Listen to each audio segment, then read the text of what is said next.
My name is Claire Monroe. I'm 28, and I grew up always hearing the same comparison. Madison, my sister, was the shining star, the one who never seemed to stumble. I was the other daughter, the one who was told to try harder to be more like her.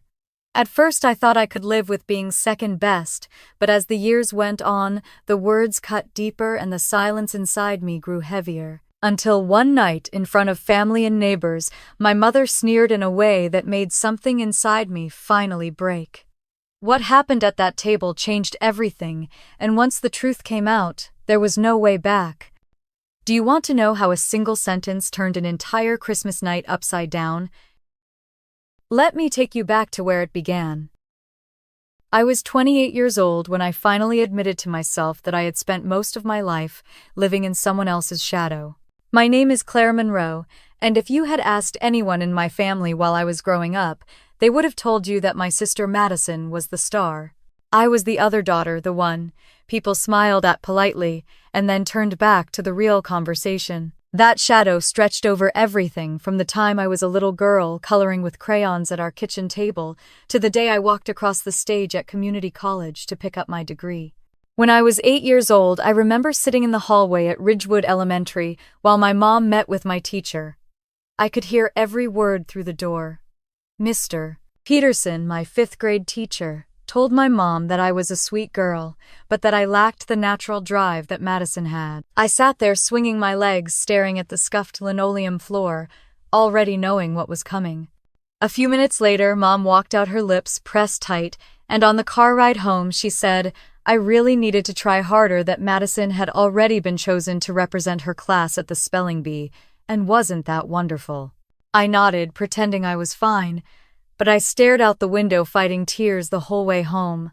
Those moments piled up year after year. When I scored an 88 on an algebra test, Mom reminded me that Madison had been taking advanced calculus as a sophomore. When I joined the junior varsity soccer team, she smiled but quickly said that Madison had been varsity captain at the same age. No achievement of mine could stand on its own. It always came with a comparison. I found refuge in art class. I loved the smell of the paints and the way a brush felt in my hand. I poured myself into canvases, convinced that maybe here I would be seen. When I was 17, I won first prize at the Franklin County Art Fair for an oil painting of the old red barn on my grandparents' property. I was so proud, carrying that ribbon home, hoping maybe this time my mom would beam at me the way she always did at Madison. She glanced at the painting and said it was nice, then immediately asked if I had heard that Madison had been selected for another scholarship competition. I still remember the way my ribbon sagged in my hand, suddenly feeling small and silly. At our house in Columbus, the difference was visible to anyone who walked in. The mantel over the fireplace was lined with Madison's trophies, debate team photos, and certificates. My school picture sat in a small frame off to the side, partly hidden behind one of her awards. At graduation, I sat somewhere in the middle of my class while Madison stood at the podium as valedictorian. Relatives swarmed her afterward, asking about her plans at Columbia Law, while I stood by the punch bowl clutching a cup and nodding politely when someone asked what I would do next. I told them I was planning to attend Columbus Community College for graphic design. The responses were always the same. At least you're continuing your education. That phrase echoed in my ears, never said with pride, always with a tinge of disappointment. My mom never meant to be cruel in her own mind. She thought she was pushing me, but to me it felt like death by 1,000 cuts. I learned to plaster on a smile, to act like I didn't care. But every time she looked at me and said, I should be more like Madison, something inside me cracked a little more. There was one night in particular I still see clearly. I was 16, standing in the kitchen washing dishes. Mom walked in holding the mail. She opened a thick envelope and gasped. Madison had been offered a full ride to Columbia. Mom hugged her, tears in her eyes, and shouted for Dad. They all celebrated in the living room for hours, the phone ringing off the hook with relatives calling to congratulate. I stayed in the kitchen, hands wet with dishwater, staring at the plate in front of me. I wanted to be happy for my sister, but the silence in that kitchen felt heavier than anything. That was my role for years, smiling in the background, washing dishes, clapping politely. And as much as I told myself I didn't mind, the truth was that each of those moments carved a permanent space inside me, a space filled with hurt and longing that never quite went away. By the time I was in my 20s, the comparisons had become so normal that I almost didn't notice them. At family dinners, Mom would tell everyone that Madison was on track at Sterling and Cole in Chicago, that she had already been noticed by senior partners, and wasn't that incredible? Then she would turn to me and say Claire is doing some design work for local businesses. I would smile, sip my drink, and feel myself shrink a little smaller. Looking back, it is almost strange how numb I became. I thought that was simply how my life was supposed to be. Madison shined and I stayed in the shadows. What I didn't know back then was that the years of silence and swallowed pride were slowly building toward a moment when I would no longer be able to stay quiet. That moment was still far off, but the first cracks had already formed, and I could feel them even if I didn't yet understand what they meant. Madison was always the one people wanted to talk about. By the time she finished Columbia Law, she had already landed a position at Sterling and Cole, one of the top law firms in Chicago. Every phone call from relatives, every holiday card from family friends had a line asking how Madison was doing, how impressive it must be to have such a successful daughter. My mom soaked it in. She carried a scrapbook filled with clippings of articles about Madison, little announcements in the legal journal, photos of her at charity galas with senior partners.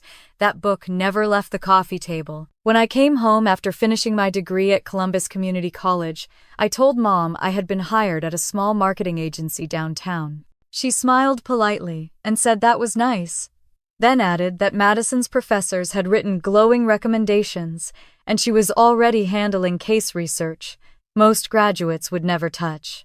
I laughed it off, but inside I felt like a balloon that had just lost its air. The agency where I worked paid the bills, but the atmosphere was suffocating. The partners favored big clients and dismissed smaller creative work as fluff. I spent hours making local business ads and logos only to hear my boss chuckle and call it my little art job.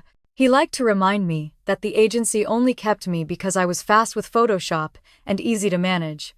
I would drive home in traffic, staring at the gray Ohio sky and wonder how Madison's evenings in Chicago looked compared to mine. Mom made sure I knew. Every Sunday she called me into the living room when Madison phoned. She always put the call on speaker so I could hear about the partners she was networking with, the conferences she attended, the way she was already on track for promotion. I sat there on the couch, hands folded, nodding, as if I were part of the conversation.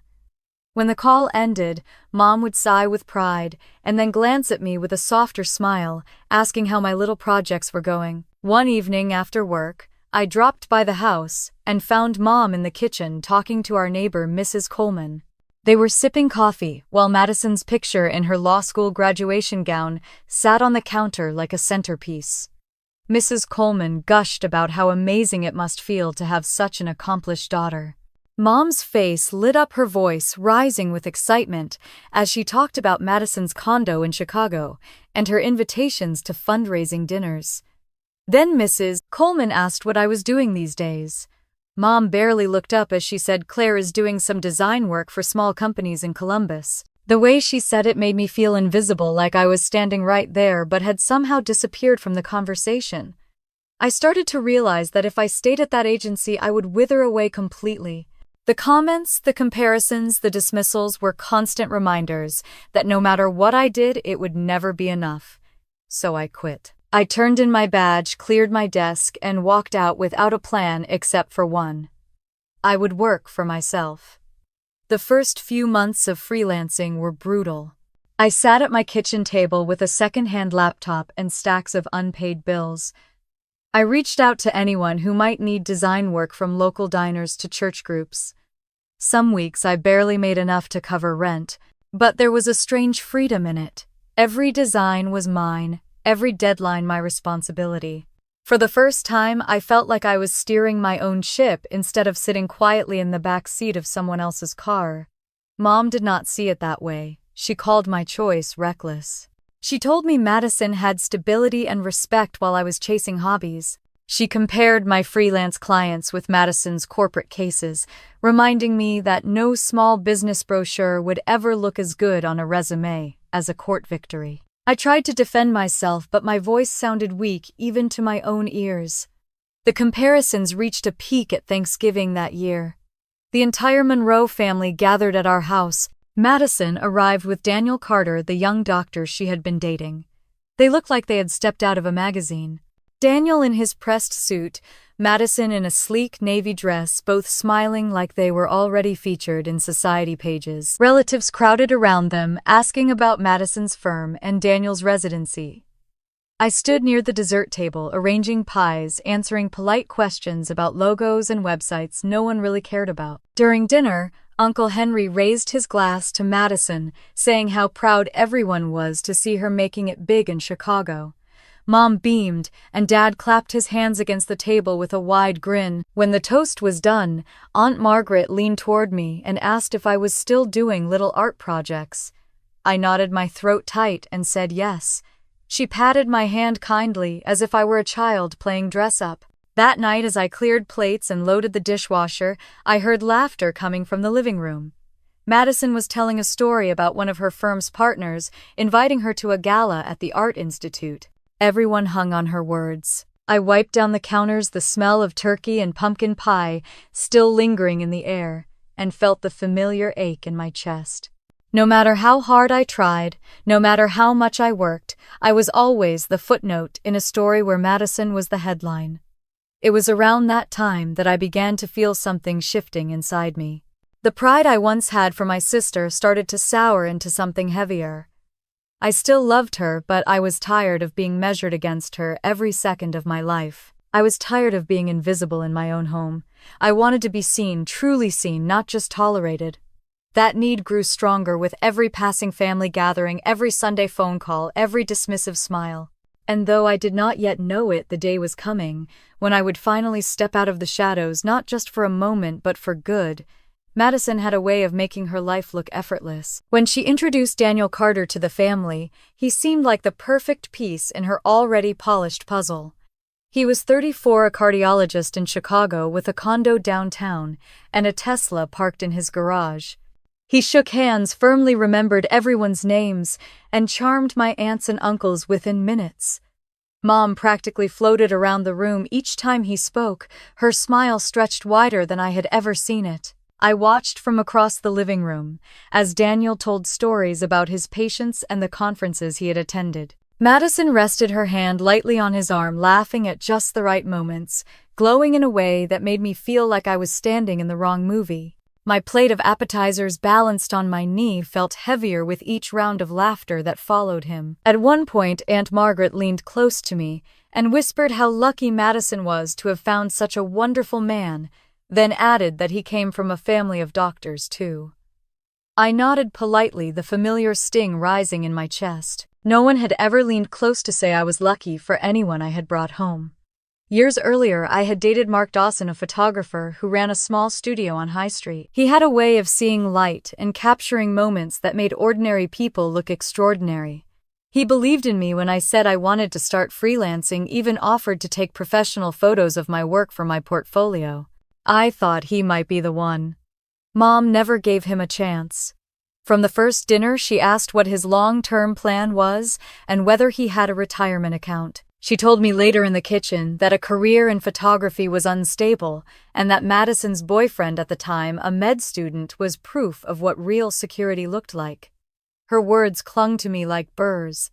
I began second-guessing Mark, wondering if his dreams were too fragile, if maybe I was making a mistake, tying myself to someone without a clear financial ladder. Those doubts grew louder, until one night, after an argument about money and my family's constant criticism, he packed a bag and said he could not be with someone who did not believe in him. I cried for days, but even then I knew it was my mother's voice echoing through me that had ended us. Watching Madison with Daniel, I could not help but think of Mark and the life I might have had if I had been braver. Instead, I stood at the edge of conversations, clutching a glass of wine, listening to Mom tell Daniel how proud she was of Madison and how she had always known her daughter would marry someone of his caliber. That fall, Madison turned 30, and Mom planned a birthday party that looked more like a wedding reception. The banquet hall was decorated with white linen's gold accents and an ice sculpture shaped like the scales of justice. I arrived early to help set up, carrying trays of cupcakes and arranging centerpieces, while Madison and Mom supervised the florist. When the guests filled the room, Daniel took the microphone to make a toast. He spoke about Madison's dedication to her work, her compassion for people, and how she made him want to be better every day. Then he reached into his pocket and pulled out a ring. Gasps rippled across the room. Mom covered her mouth with her hands, tears streaming down her cheeks as Madison nodded through her own tears. The applause was thunderous. Relatives rushed forward to hug them. Flashes from cameras lit the room. I clapped too, because what else could I do, but my hands felt like they belonged to someone else. I stood on the edge of that glittering circle, the music and chatter swirling around me, and wondered if anyone noticed that I was the only one without a partner. The only one not being toasted or photographed. After the ring was admired, and the champagne poured, Aunt Margaret found me at the dessert table. She asked when it would be my turn.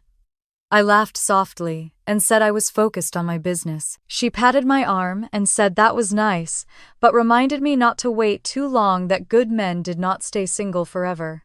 The party stretched late into the night, filled with dancing and speeches.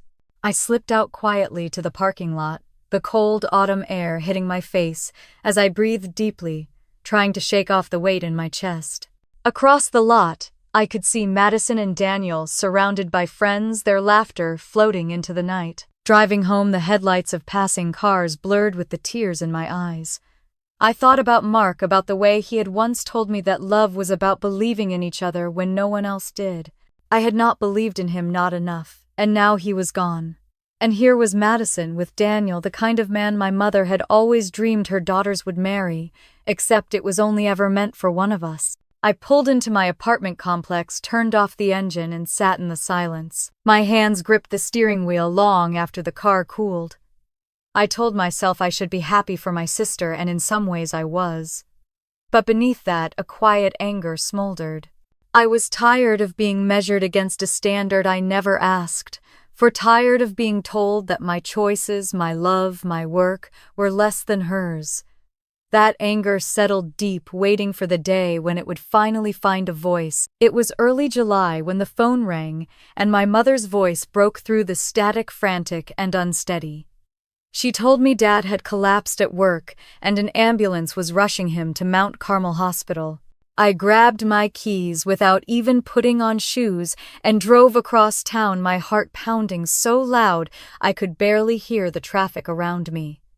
The emergency room smelled of antiseptic and fear. I found Mom pacing near the reception desk, her hands trembling as she tried to explain to the nurse who she was waiting for. When she saw me, she burst into tears and fell against my shoulder. Hours dragged on, doctors and nurses coming and going, their faces grim but professional. Finally, a surgeon came out and told us Dad had suffered a major heart attack. They had stabilized him, but his recovery would be long and difficult. When I stepped into the ICU and saw him lying there with tubes and monitors surrounding him, the world seemed to tilt. Dad had always been strong, the man who walked the halls of Lincoln High as principal, with authority and respect. Seeing him so fragile broke something inside me. I held his hand and whispered that I was there, though I was not sure he could hear me. The next few days were a blur of hospital visits, paperwork, and hushed conversations. The doctors explained that he would need months of rehabilitation, and he would not be able to return to work anytime soon. Mom looked pale, as if she had aged years overnight. One afternoon, she sat with me in the hospital cafeteria and pulled out a small notepad where she had scribbled numbers. Mortgage payments, utilities, medical bills not covered by insurance. Her voice cracked as she said she did not know how they would manage. I stared at the columns of numbers, feeling the weight of them press against my chest. I did not have much, but I knew I had to do something. I told her I could cover the mortgage for now, at least, until Dad was back on his feet. She hesitated, her brow furrowed, then asked if I was sure. She reminded me that my freelance business was still just getting by. The words stung, but I nodded firmly.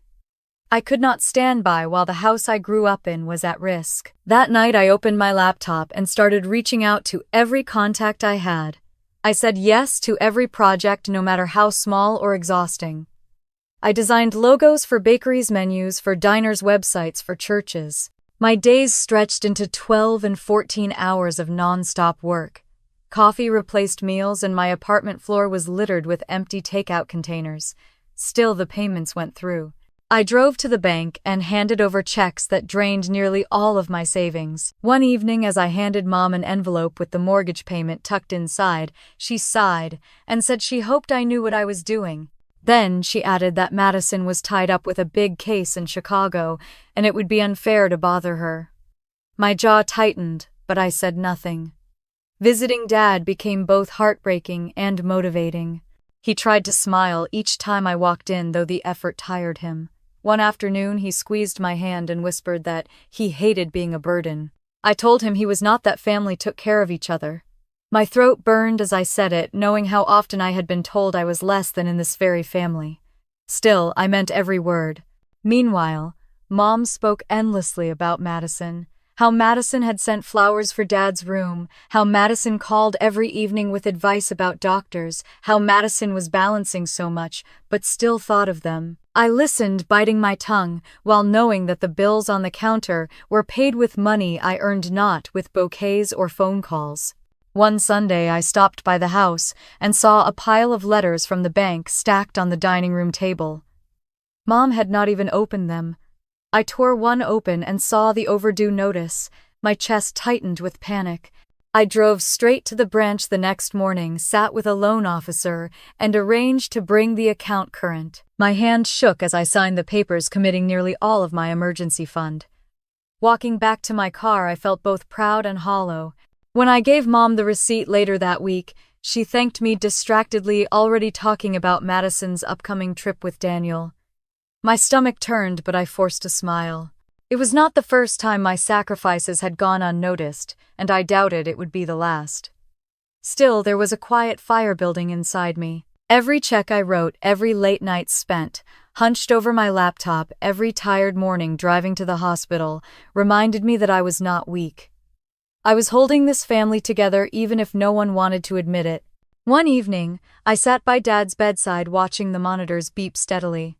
The soft light from the machines cast shadows across his face, and I realized how much I loved this man who had given me quiet encouragement through the years. I promised myself that whatever it took, I would not let him come home to a foreclosure notice or a house darkened by unpaid bills. The irony was sharp. Madison was in Chicago, celebrated at galas and climbing her professional ladder, while I was here in Columbus, quietly carrying the weight no one else wanted to acknowledge. And yet when relatives called, they heard all about Madison's victories. My name rarely came up except as an afterthought. As the weeks turned into months, the hospital became a second home. Nurses greeted me by name, and I knew which vending machine had the least stale sandwiches. I watched leaves change outside the window, summer slipping into fall, while the stack of receipts and bank statements in my purse grew thicker. One cold evening in November, I left the hospital and drove past our family home. Lights twinkled on the porch, a wreath already hung on the door. I pulled into the driveway and sat there for a moment. The house looked warm and inviting from the outside, but I knew how fragile it really was, balanced on the edge of bills and debt. My stomach twisted as I thought about the holiday season ahead. I stepped inside to find Mom arranging catalogs for holiday decorations, her eyes bright as she talked about hosting Christmas dinner. She did not mention the mortgage I had just paid or the hours I had poured into making it possible. She only talked about Madison coming home and how proud she was to show Daniel what a real family gathering looked like. I smiled faintly and nodded, the familiar ache returning. Inside, though, I knew that something was shifting. I was no longer just the quiet daughter in the corner. I was the one keeping the lights on, the one saving the home we all lived in. Even if no one admitted it yet, the truth was waiting, building, ready to come out when the time was right. My alarm rang at 6 every morning, and by 7 I was already at my laptop, coffee in hand, scrolling through emails from clients. The projects came faster than I could have imagined. A local diner needed a new menu, a church wanted flyers for a Thanksgiving fundraiser, a small boutique begged me to design their holiday campaign before Black Friday. I said yes to everything. I could not afford to turn anything down. The days blurred together. I woke, I worked. I grabbed whatever food I could find, and I worked again. My hands cramped from long hours at the keyboard, my eyes burned from staring at screens. But I kept going. Every invoice I sent, every check that cleared, went straight to the mortgage, to the hospital, to the endless stream of utility bills. I joked to myself that my dining table had turned into an office, and my office into a battlefield where the only weapon was determination. By mid-November, I had spent nearly $20,000 of my savings and earnings covering for my parents. I kept a folder on my desk with receipts and bank slips, as if I needed proof for myself that this was real. Some nights I would spread them out across the table, staring at the numbers until they blurred together, wondering how long I could keep this up before I broke. One evening, exhausted and hungry, I called Mom to check in. She answered cheerfully, her voice brighter than I expected. She talked about the Christmas lights she planned to hang on the porch, how she wanted to order a fresh pine wreath from the garden center, and how Madison and Daniel would be driving in for the holidays. I waited for her to ask how I was holding up, or to thank me for the payment I had just dropped at the bank. She never did. Instead, she asked if I could pick up new table linens for Christmas dinner. I bit back my frustration and said yes. There were nights when I cried quietly into my pillow, the weight of it all pressing down on me. My friends invited me out, but I always said I was too busy. The truth was, I did not have the energy or the money for socializing. My phone lit up with pictures on Instagram of smiling faces at restaurants and concerts, while I sat in sweatpants surrounded by sketches and half-finished projects. Still, there was a stubborn part of me that refused to quit. Every time I thought about the house, the mortgage letters with red warnings, the image of Dad lying helpless in the hospital, I pushed harder. If I collapsed, everything else would collapse with me. One afternoon in late November, I visited Dad at Mount Carmel. His color had improved and he managed a weak smile when I walked in. I told him about my projects, how a restaurant chain had just asked me to design their winter ads. His hand squeezed mine, and his eyes welled up with pride. For once I felt seen. It was a small moment, but it kept me going. At home, though, the story was different. Mom kept praising Madison's long hours at the firm, how she was tackling high-profile cases, even while planning her wedding. Mom spoke as if sending flowers to the hospital was the same as paying bills. I listened, nodding my jaw tight, knowing full well who was actually keeping the lights on. One Saturday I stopped by to help set up Christmas decorations. Mom had boxes of ornaments and strings of lights spread across the living room. As I untangled the cords, she chattered about how Madison was considering a designer gown and how Daniel wanted to host the rehearsal dinner at a country club in Chicago. I plugged in the lights and watched them flicker to life, thinking about the electric bill I had paid just days before. Later that evening, as I left, I glanced back at the house glowing warmly against the cold night. It looked beautiful, inviting, like the perfect picture of a family holiday. But I knew the truth. Every strand of lights, every ornament, every flame of the furnace was burning on the fuel of my sacrifice. The closer Christmas drew, the heavier it felt. I tried to keep up with my freelance work while also running errands for Mom, groceries, decorations, gift wrapping. I said nothing about the long hours or the way my savings account kept shrinking. I simply showed up, smiling faintly, doing what needed to be done. One night, I collapsed on my couch after finishing a website redesign for a bakery. My hands shook from exhaustion, and tears slid down my cheeks before I could stop them. I thought about Madison sipping cocktails at a gala, Daniel standing proudly beside her while I scraped together energy to meet deadlines no one would ever brag about. The bitterness cut deep, but so did the quiet knowledge that without me, our family would be drowning. By the first week of December, the house was fully decorated, and Mom was busy inviting relatives and neighbors for Christmas dinner. I helped her finalize the guest list, listening as she spoke with excitement about showing Daniel how warm and welcoming our family could be. She never once mentioned the bills or the fact that I had covered every cost of that warmth. As I drove home that night, snow began to fall in soft flakes against the windshield. I gripped the wheel tightly, the world outside white, and still, while inside me a storm churned. I was exhausted, invisible, and angry, but I also felt a flicker of something else. Strength. The truth was piling up like snowdrifts, silent and heavy, waiting for the moment it would all come tumbling down. The invitation list kept growing until it felt like half of Columbus was coming for Christmas dinner. Mom insisted on sending formal cards to relatives and even neighbors like Mrs. Coleman. She wanted everything perfect. I drove her to the party rental store to pick out linens and extra chairs, then carried them into the house while she talked about how proud she was that Madison and Daniel would see the family at its best. By the second week of December, the house smelled of cinnamon and pine. The porch glowed with twinkling lights, a fresh wreath hung on the door, and the dining room table was already set with silver chargers and sparkling glasses. I had been the one to swipe my card at the register, but no one besides me seemed to remember that. Mom bustled about the kitchen with a clipboard humming Christmas songs, asking me to run to the store for cranberries and candles. One night I stopped by after another 14-hour workday, still smelling of printer ink from a client meeting. The living room floor was covered in boxes of ornaments. Mom handed me a string of lights and asked me to hang them across the banister. As I worked, she kept talking about Madison and Daniel. She said Madison was swamped at the firm but still found time to order gourmet chocolates for Dad's nurses. She laughed as she said Daniel was flying in early so he could shovel the driveway if it snowed. I wrapped the lights tighter, biting my tongue, thinking about the hospital bills I had just paid online before driving over. The week before Christmas, I stopped by the house to drop off another envelope with the mortgage payment tucked inside. I placed it on the counter and poured myself a glass of water.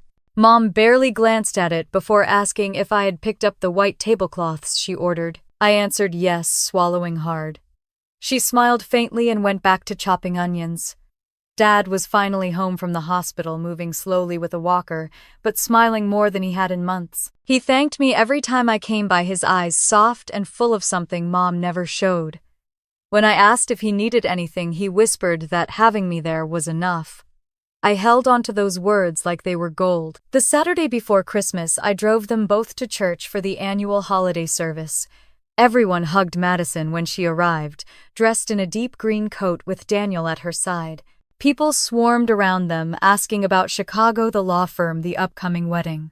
I stood a few feet away, holding Dad's arm to steady him, feeling like a background character in someone else's story. After service, Mom invited everyone to Christmas dinner, promising a feast and a night to remember. She said Madison was bringing a special dessert from Chicago, and Daniel had offered to carve the turkey. I carried Dad's coat and tried to ignore the sting in my chest. On Christmas Eve, I worked late into the night, finishing a last-minute website for a client who had begged me to meet a deadline. At midnight, I finally closed my laptop and looked around my apartment. Wrapping paper scraps littered the floor. A pile of invoices sat on my desk, and my phone buzzed with new emails. My body ached, but I knew tomorrow I would have to be at my parents' house early to help Mom with the final preparations. Christmas morning arrived with a heavy sky, snowflakes drifting lazily down as I pulled into the driveway. The house was alive with noise pots clanging in the kitchen, relatives already gathering in the living room. I carried in bags of groceries, set down bottles of wine, and helped Dad settle in his chair near the fireplace. By late afternoon, the dining table was covered in platters of food, from roasted vegetables to pies lined up in neat rows. The smell of turkey filled the air. Guests crowded in, shedding coats and scarves, laughter echoing through the house. Madison and Daniel arrived last, stepping inside like royalty. Madison wore a red dress that hugged her figure, and Daniel carried a bottle of champagne. Everyone rushed to greet them, leaving me standing by the doorway with snow still clinging to my boots. Mom's face glowed with pride as she led them into the dining room. She made sure Madison was seated at the head of the table with Daniel beside her. I took a seat near the end between Uncle Henry and Mrs. Coleman, quietly folding my napkin in my lap. The room buzzed with conversation about Chicago law firms and medical conferences. My name was barely mentioned. As dinner began, I moved back and forth from the kitchen, refilling platters, bringing out gravy boats, making sure everyone had what they needed. Mom walked behind me, patting my shoulder absent-mindedly, whispering that Madison looked radiant tonight. I nodded and carried on my chest tight. When the turkey was finally set on the table, Daniel rose with a smile and carved it gracefully while everyone applauded. Mom raised her glass, ready to make a toast. I froze for a moment, sensing that the evening was about to tilt in a direction none of us could ignore. Mom cleared her throat and lifted her glass high, her eyes shining with the reflection of the candles. She smiled at Madison as if no one else in the room existed. Her voice rang out over the clinking of forks and quiet chatter, telling everyone how proud she was to have a daughter who worked at one of the finest law firms in Chicago and was marrying a brilliant doctor. Then she looked directly at me, her smile fading into something sharper, and said that no matter what I did, I would always fall short of my sister. The words sliced through the room. For a moment, even the silverware stopped moving. I felt my cheeks flush hot, the sting of humiliation spreading across my skin as relatives shifted in their seats. Some looked down at their plates, others glanced nervously at Madison, but no one spoke. I sat frozen, gripping my napkin so tightly that the fabric twisted in my hand. My chest rose and fell with heavy breaths. For years I had swallowed comments like this, forcing a smile and pushing the hurt deep down. But something inside me snapped. My chair scraped against the hardwood as I stood, the sound sharp and jarring. Every head turned toward me. I steadied my voice, though my heart hammered in my chest. I told Mom that if Madison was so perfect, then perhaps she should be the one paying for the lights that glowed in the windows, the mortgage that kept the roof over our heads, and the bills that piled up each month. My words cut through the heavy silence, and the room seemed to hold its breath. Mom's glass trembled in her hand, and her eyes widened as if I had just spoken in a foreign language. Madison's smile faltered. Daniel's fork hovered halfway to his mouth. Uncle Henry cleared his throat but said nothing. Mrs. Coleman sat back in her chair, her eyes darting between us like she was watching a storm gather. I pushed my chair back from the table and walked toward the sideboard where my purse sat. My hands shook as I pulled out a thick folder filled with receipts, bank slips, and statements. I laid them flat on the table for everyone to see. My voice grew stronger as I explained that for months I had been working day and night, draining my savings, keeping the house from foreclosure, covering Dad's prescriptions, and even paying for tonight's dinner. Gasps filled the room. The sound of paper rustling seemed deafening as I spread the evidence across the white tablecloth. My mother's face paled. Madison stared at me as if she had been slapped. Daniel leaned forward, his brow furrowed, scanning the papers. I asked if anyone thought Madison's flowers for the hospital or her holiday chocolates had paid a single bill. My voice cracked with anger and exhaustion. I reminded them all that while they toasted Madison's brilliance and Daniel's success, I had been the one keeping the lights on the furnace, running the doors of this house open. For a moment, no one spoke. Then Mom stammered that she had not realized that she thought I was just doing small projects here and there. I laughed bitterly and asked how she thought those envelopes kept landing on her counter each month. Did she think money appeared out of thin air? Daniel set down his fork and asked Madison if she knew any of this. Her lips parted, but no words came. She glanced at Mom, then back at him, her face red with embarrassment. He looked at me again, his expression full of questions. The air in the room felt thick, pressing down on us all. Relatives whispered quietly, shifting in their chairs. Aunt Margaret reached for her husband's hand. Mrs. Coleman shook her head, muttering that she had never realized. I stood tall, though my knees trembled beneath me. I said I was tired of being invisible, tired of being told I would never measure up, when in reality, I had been the one carrying the weight no one else wanted to see. My words hung in the air, heavy and undeniable. Mom lowered her glass, her hand unsteady, and finally sat down without saying another word. The proud glow in her face was gone, replaced by something small and shaken. Madison's eyes stayed fixed on the papers, spread across the table, her lips pressed into a thin line. The room stayed silent, every guest caught between disbelief and shame, and I realized I had finally done the one thing I had never dared to do. I had spoken the truth out loud in front of everyone, and there was no way to take it back. Daniel was the first to break the silence. He leaned forward, his elbows on the table, and asked in a steady voice if what I laid out was true. His eyes scanned the receipts and bank slips, and then he looked straight at Madison. She shifted uncomfortably, her cheeks flushed crimson, and said she had no idea. My mother finally found her voice weak and wavering. She said she thought I was only helping here and there, nothing serious, just small contributions. I could not stop myself from laughing bitterly. I told her those small contributions were the reason the house was still standing, the reason Dad could come home from the hospital without facing a foreclosure notice taped to the front door. Uncle Henry coughed into his napkin. Aunt Margaret murmured that she had never known, and Mrs. Coleman whispered to her husband that she had suspected something, but never thought it was this. The room felt heavy with eyes on me, but for the first time in years I did not shrink away. Madison cleared her throat and tried to redirect the moment, saying, "This was not the time or place, that Christmas dinner should not be turned into an argument." I snapped my head toward her and told her Christmas dinner had been bought and paid for with my money, my sleepless nights, my empty savings account.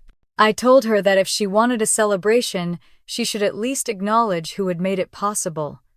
Daniel's jaw tightened. He looked at Madison again, his voice sharper this time, asking how she could not know what was happening in her own family.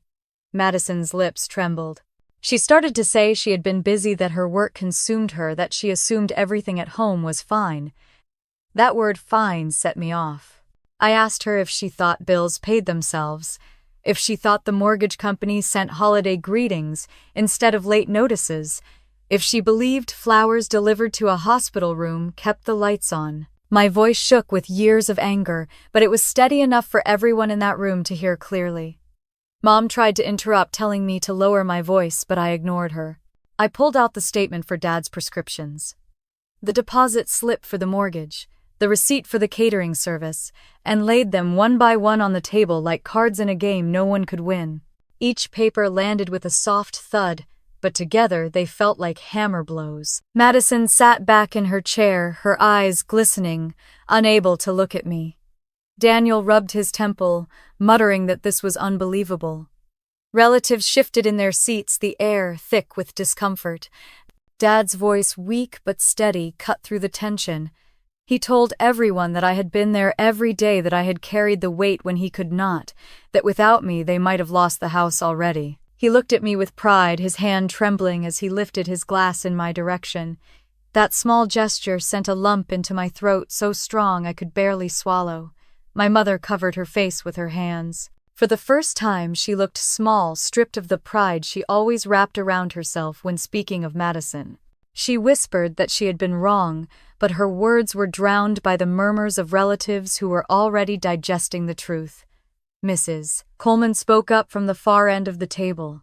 She said it was shameful that a daughter who sacrificed so much could be dismissed so easily. She said the neighborhood had always heard about Madison's victories, but never once had she heard about the daughter who was keeping the family afloat. Her words landed harder than any I had spoken, because they came from someone outside the family circle.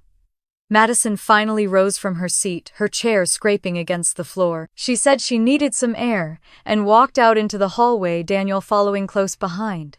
The front door opened and shut with a thud, leaving a hollow silence in their wake.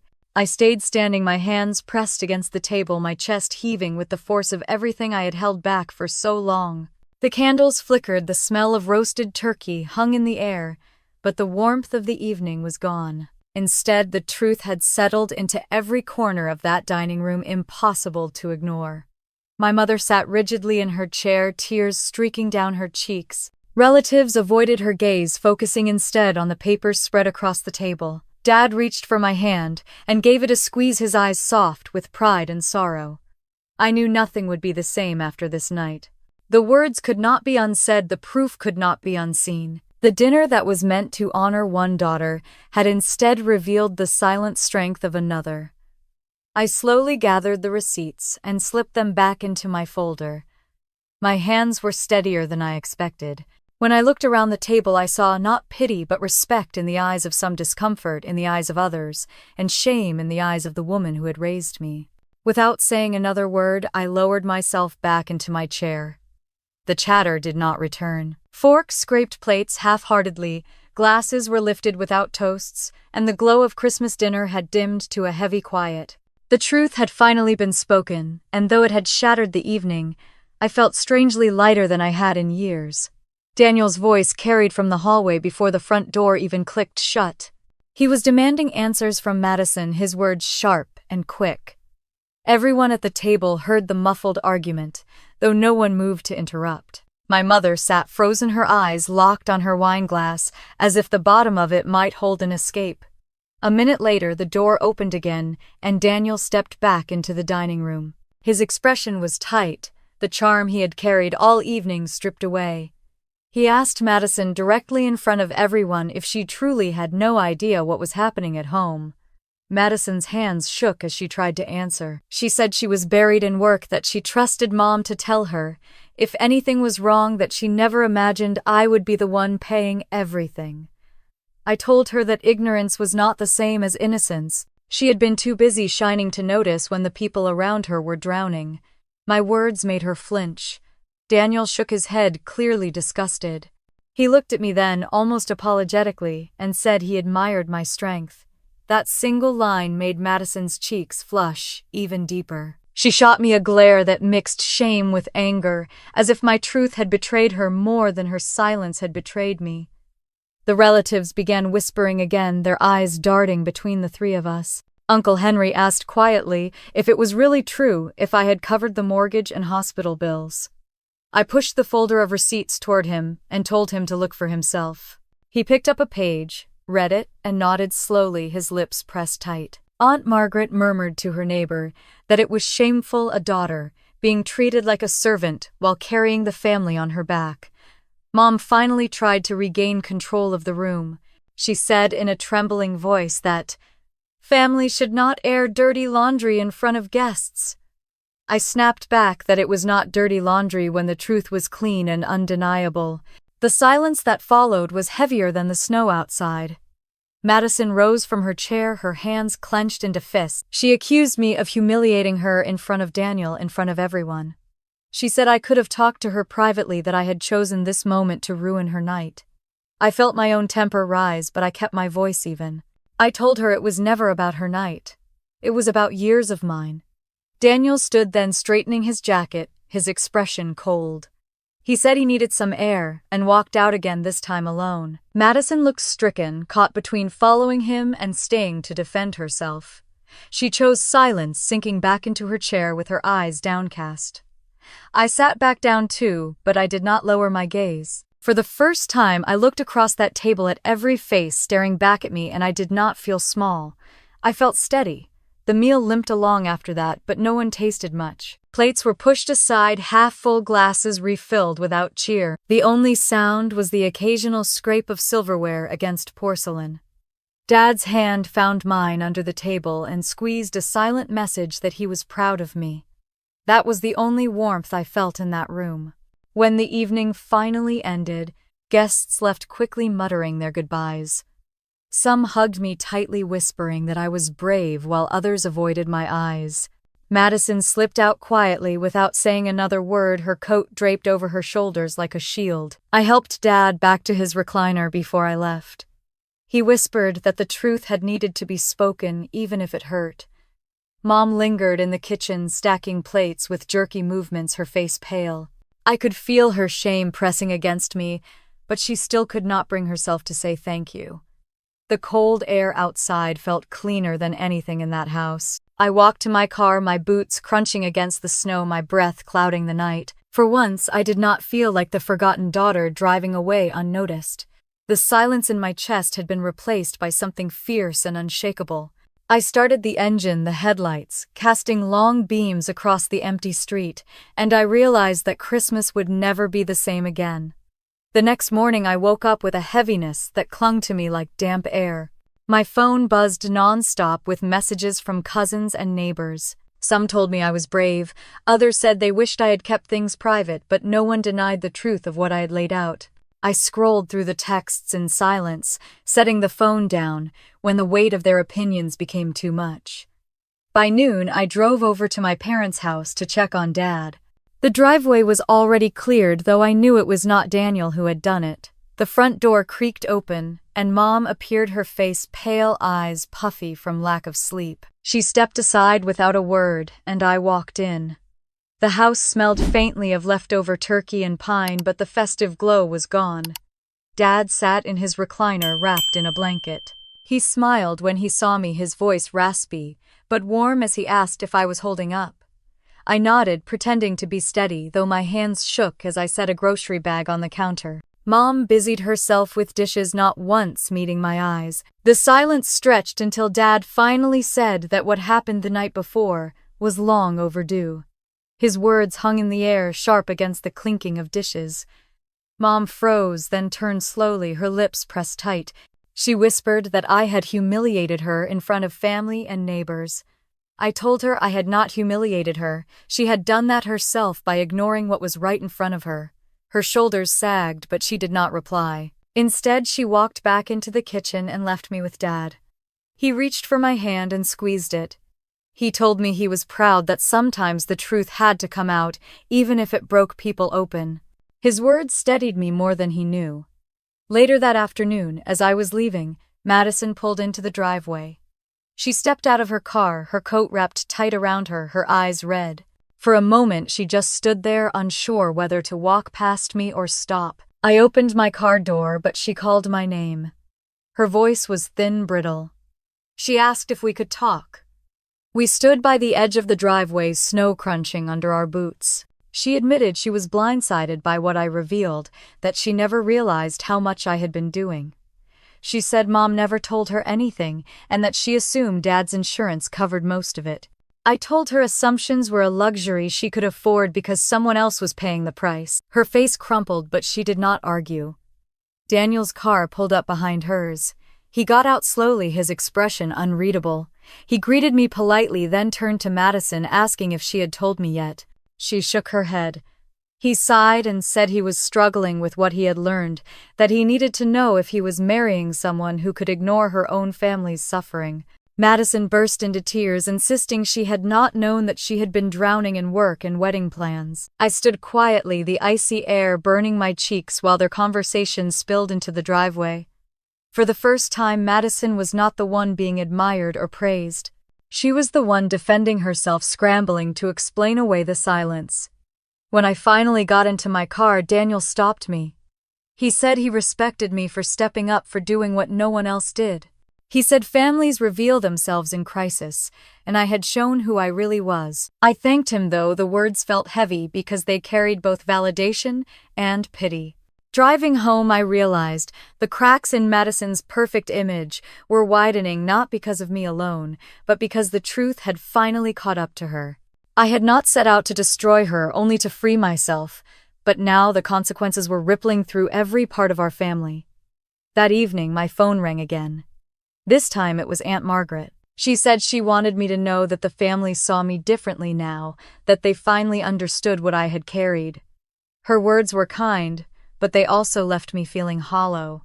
It should not have taken public shame for my worth to be recognized. I hung up and sat in the quiet of my apartment, staring at the twinkling lights of the small tree in the corner.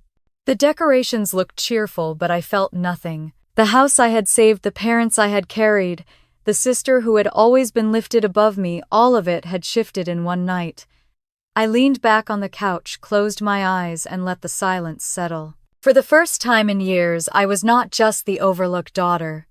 I was the one who had spoken, the one who had forced the truth into the open. And whether they liked it or not, nothing could ever return to the way it was before. The weeks after Christmas passed, in a blur of strained phone calls and uneasy silences. Mom hardly spoke to me, unless it was about Dad's appointments or groceries. When she did, her tone was clipped, as though each word was pulled from her unwilling mouth. Dad, on the other hand, grew gentler, asking about my clients and urging me to take care of myself. His gratitude was quiet, but constant, a reminder that at least one parent finally saw me clearly. Madison kept her distance. I did not hear from her until mid-January, when her number flashed on my phone one evening. I let it ring twice before answering. Her voice was hesitant, soft, and for the first time in years she did not sound confident or rehearsed. She asked if we could meet. Against my better judgment, I agreed. We sat across from each other at a coffee shop near downtown Columbus. The clatter of cups and low hum of conversation filled the air between us. Madison fidgeted with her napkin, twisting it in her hands until it tore. She admitted that Daniel had been distant since Christmas, that he had questions she did not know how to answer. She confessed that she felt blindsided, embarrassed, even betrayed. I told her I had no intention of destroying her life, that my words at Christmas had not been about her but about my own survival. She nodded, her eyes glistening, and said she believed me. Then she surprised me. She asked how much money I had already spent, how much debt I had taken on. I pulled out a number I had memorized and laid it bare. Nearly $20,000 since summer. Madison's face crumpled. She covered her mouth, shaking her head. She said she wanted to help, that she and Daniel had discussed it, and that, going forward, she would take over Dad's medical bills. I studied her carefully. Part of me wanted to laugh, to remind her that it took public humiliation for her to open her eyes. But another part of me, the tired part, wanted to believe her. I agreed to let her handle the next set of hospital invoices. By February, I began to notice a shift. Dad's rehab appointments were paid on time without me draining my account. Madison even wired money directly into Mom's checking account, something I never thought I would. Mom struggled at first, fumbling with gratitude she was not used to offering. She eventually muttered that she was thankful, though the words still felt foreign in her mouth. My own life began to change, too. The extra time I gained from not carrying every single expense allowed me to focus on larger freelance contracts. I landed a deal with a regional restaurant chain to redesign their branding and digital ads. For the first time, I felt like my business had real momentum. Then, one afternoon, Daniel called me. His voice was calm, almost formal. He said he respected me deeply for what I had done, and admitted he had pressured Madison to step up. He wanted me to know that he had no intention of letting her slide back into ignorance. I thanked him, unsure how to process a compliment from the man who had always seemed just out of my reach, part of a world I never belonged in. When I told Mom about the new contract, she actually smiled. She said it sounded promising, though she quickly added that Madison had just been placed on the fast track to partner at her firm. The old habits were still there, comparisons slipping through like cracks in a dam, but she caught herself and added that she was proud of me too. I held on to that moment, as imperfect as it was. Spring melted into summer, and the bitterness of Christmas slowly loosened its grip. Madison called more often sometimes, to ask about my projects, sometimes to vent about her workload. It felt strange to hear her lean on me, even in small ways. For the first time, I sensed a fragile balance forming between us. Still, the memories of that night lingered. Every time I walked into my parents' house, I saw the spot at the table where I had laid out my receipts. The stunned faces of relatives burned into my mind. The truth had altered everything. It had made space for new respect, but it had also left scars that would never fully heal. In August, Mom surprised me by inviting me to lunch, just the two of us. We sat at a small diner on High Street, the kind of place she never used to enjoy. She folded her menu, her hands fidgeting, and said she owed me an apology. She admitted she had been blind, that her pride in Madison had made her cruel without realizing it. She said she wanted to do better, even if it took time. I listened quietly, my fork tracing circles on the table. Hearing the words I had craved for years should have filled me with relief, but instead I felt a strange emptiness. Maybe because the apology came so late, or maybe because I had already learned to stand on my own without it. Still, I nodded and told her I appreciated it. When I left that diner, I realized something had shifted for good. I no longer needed her validation the way I once had. Her words mattered, but they did not define me anymore. By the time autumn leaves painted the streets of Columbus, I had hired an assistant to help with my growing business. I moved into a larger apartment with a small office space. For the first time, my life felt like it belonged to me.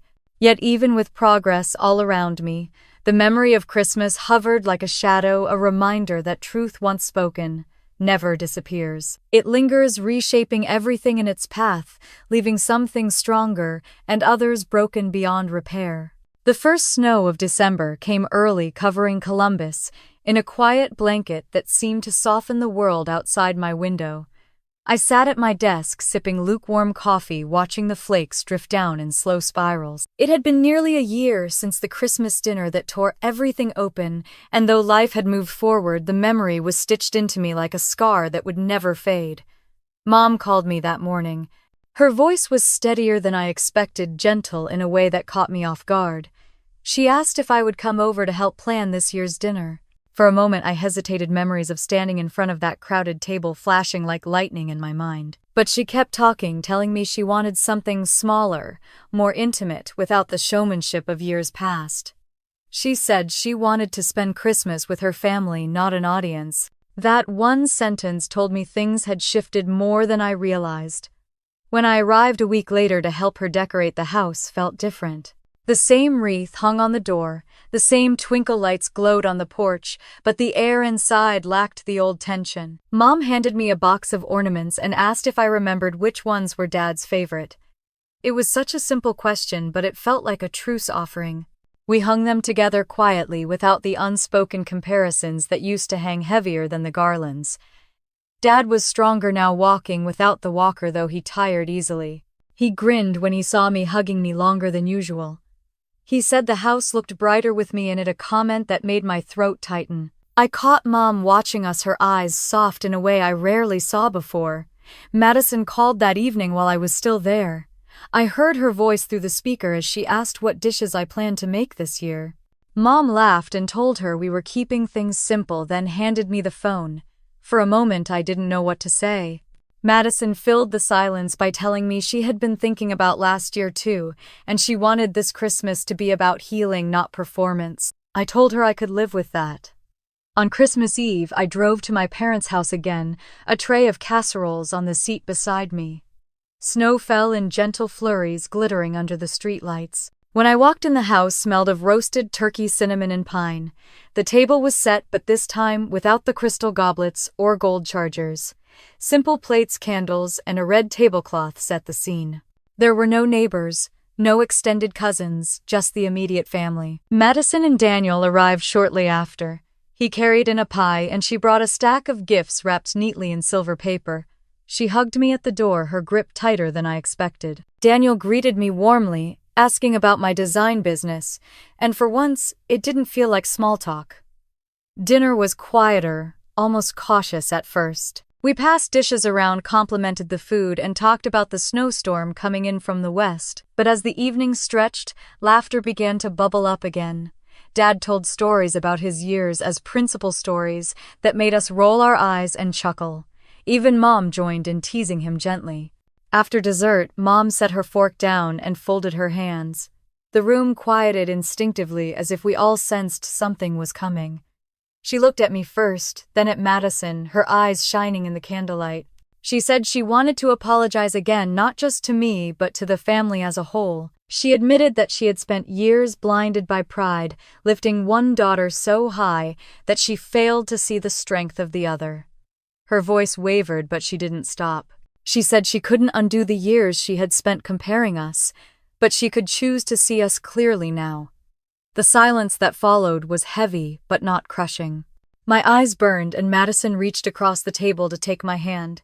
She whispered that she had needed to hear Mom say it too. Daniel nodded, adding that families were measured not by perfection, but by how they handled their flaws. Dad lifted his glass, then his hand shaking slightly, and toasted to both his daughters. He said he was proud of Madison's achievements and proud of my resilience. His voice cracked, and for a moment no one moved. Then we all raised our glasses together, and the clink of crystal rang like a promise. Later that night, after the dishes were washed and the leftovers packed away, Madison and I sat by the fireplace while Daniel and Dad played cards at the table. She admitted that Daniel had almost left her after last year, not because of me, but because he questioned her ability to see what mattered. She said it forced her to look at herself in ways she never had before. She glanced at me, her eyes wet, and said she was grateful I had forced the truth into the light, even if it had been messy. For the first time, I believed her. I told her I wasn't proud of how explosive that night had been, but I was proud that I had finally spoken. She smiled faintly, saying that sometimes families need to be shaken to be rebuilt. When I left that night, snow was falling, steadily coating the street in fresh white. I stood on the porch for a moment, breathing in the cold air, watching my breath curl into the night. The house behind me was the same one I had nearly lost a year ago, but it felt new somehow, like the walls themselves had absorbed the change. Driving home, I thought about how much had shifted. I was no longer the daughter in the shadows, no longer the one who stayed silent while others took up all the space. I had spoken the truth, and while it broke some things, it built others stronger than I ever imagined. This time, I didn't feel invisible. I felt seen. And that was the gift I never expected to find under the glow of Christmas lights. Thank you for listening to my story. Have you ever had a moment when finally speaking up changed your family forever? Share your experience in the comments, and if my story resonated with you, please like and subscribe so you can join me for more stories about truth, resilience, and the strength it takes to be heard.